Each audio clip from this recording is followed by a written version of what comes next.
We are fast approaching the end of this series, where I recommend all the legendary lords I want to see in Total War Warhammer 3. These last few episodes should be a bit different from the rest, as there isn't as much lore for Kislev and Cathay, and I don't think the demon factions should have different amounts of lords. But demons will come after this episode, so we'll talk more about them and the Warriors of Chaos later. For now, we are focusing our sights on Kislev, Cathay, and the Ogre Kingdoms. Now I did indeed see the new video from Creative Assembly telling which characters are coming in the next DLC, and while it doesn't change what I have for Khorne or the Greenskins, I did have to change my Ogre Kingdoms list a tad. As I said in the beginning, I am committed to working around what is already in the game, but at least they didn't reveal start positions yet, so I don't have to change any of those. But that's enough of that, it's time for some characters.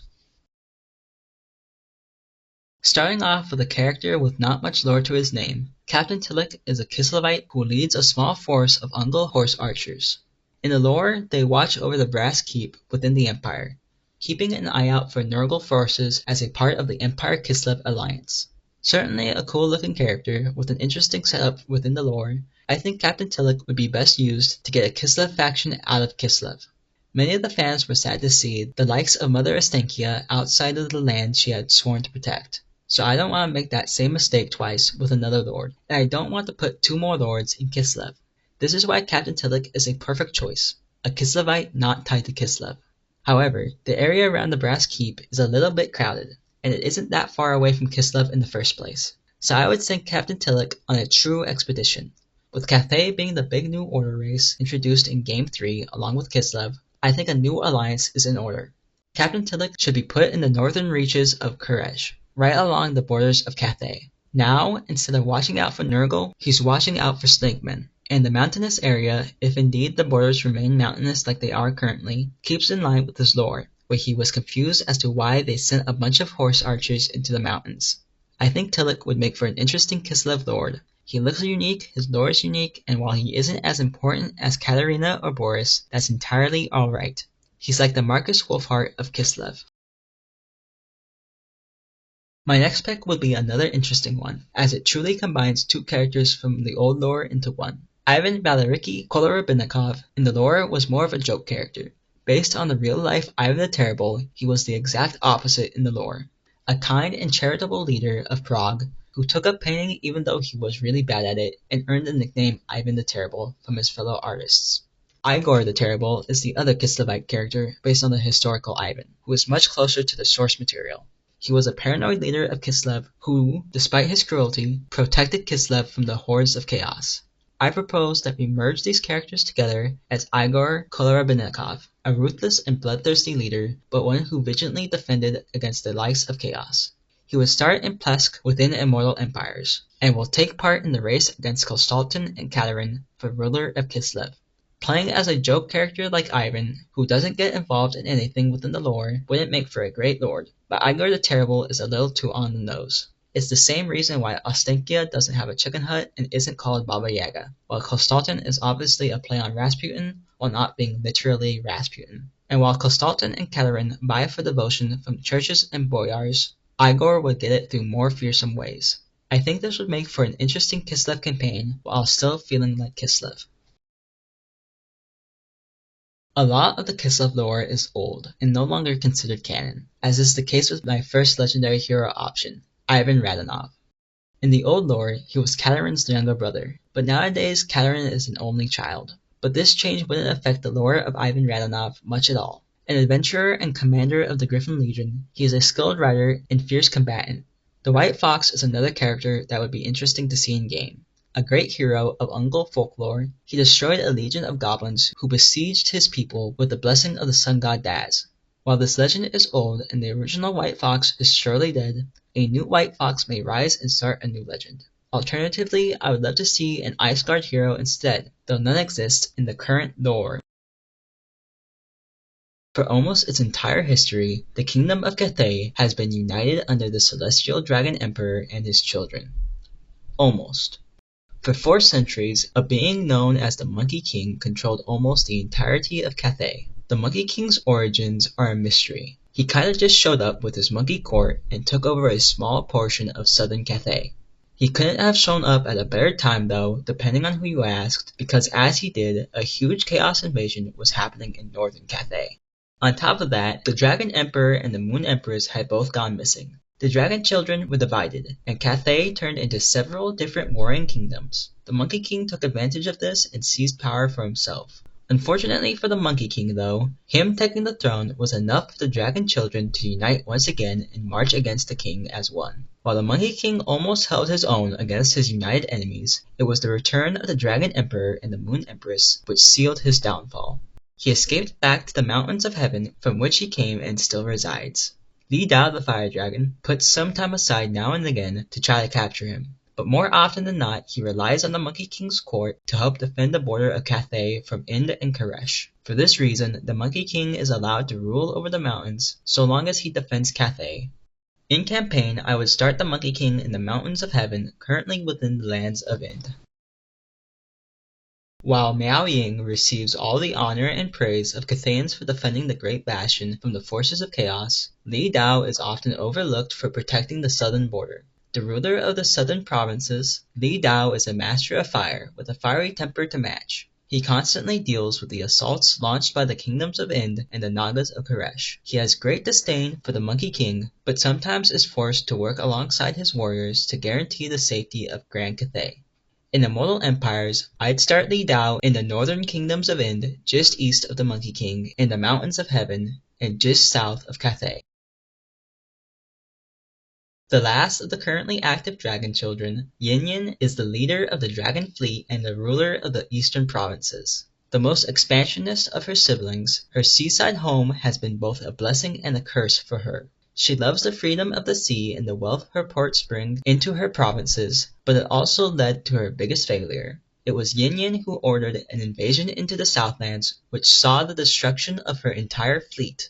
Only one person survived the disastrous defeat. I would give Yin Yin a dual start, much like Yuan Bo. She will start at the Serpent Coast, this time personally taking part in her invasion of the Southlands, while her home of Shi Yu will remain under her control. There aren't many great named characters who are good candidates for legendary heroes for Cathay, but I did find one who would fit perfectly. Shi Hong is one of the greatest artificers of Cathay.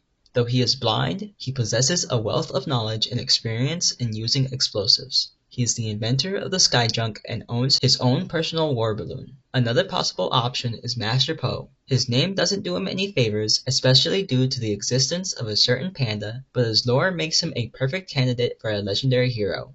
A martial arts master, he has trained many warriors who now serve in the Cathayan army. He also claims to know a bit of the history of the Monkey King, though whether they have ever met, no one knows. But that wraps up Kislev and Cathay, which both lack a substantial history of lore. The Ogre Kingdoms, however, once again give me plenty to pick from.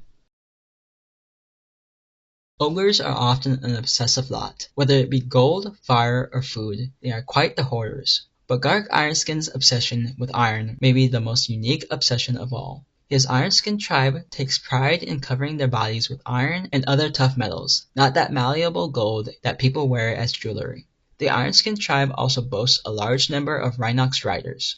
Gark himself was one of the first ogres to tame a bull Rhinox, which became his one and only Rhinox steed. It met an unfortunate end at the hands of some Bretonnian knights, which saw Gark go on a rampage to avenge. But when one road ends, another begins. For Gark's obsession with metal made him good friends with the likes of the Chaos Dwarfs. They fashioned him a suit of plate mail that covers nearly his entire body, and kindly offered the tyrant a replacement Rhinox, one made entirely out of iron and fueled by a demon's soul. Now the ground shakes wherever Gark Ironskin goes, inspiring fear in all of those who feel the tremors caused by his presence on the battlefield. Gark starts his Immortal Empire campaign at Yeti Peak, not far from his Chaos Dwarf friends. From here, he can conquer the other ogre tyrants or head into Grand Cathay, where he can cause even more destruction. Those of you who know a thing or two about ogres will know that they are famous for being mercenaries for hire. The most successful of such ogre mercenaries is Golgfag Maneater. Golgfag has fought against many enemies, but he's also fought alongside many allies. Elves, dwarves, men, whoever is paying him has his attention. Some find that out the hard way, as did the orc war boss Ashrak. He had hired the ogre to help him fight against Ungrim Ironfist and his dwarven army. But halfway through the war, Ashrak's patience with the ogres eating his goblins ran too thin, and he got into a big fight with Maneater. The ogres escaped from the orcs and promptly joined the side of Ungrim instead. He once traveled to the Border Princes, and managed to gather the annoyance of some powerful people. It was no trouble for Maneater, however, and all that ended up happening was a great deduction in Border Prince assassins. He is very famous in the Empire, as his nickname of Maneater would imply, but he isn't a picky eater and will just as happily munch on dwarfs, goblins, and whatever else he can get his hands on. In Immortal Empires, I'd start Goldvag in Grom Peak. Here, he remains close to the Empire and the Dwarves, two races he has a lot of background with.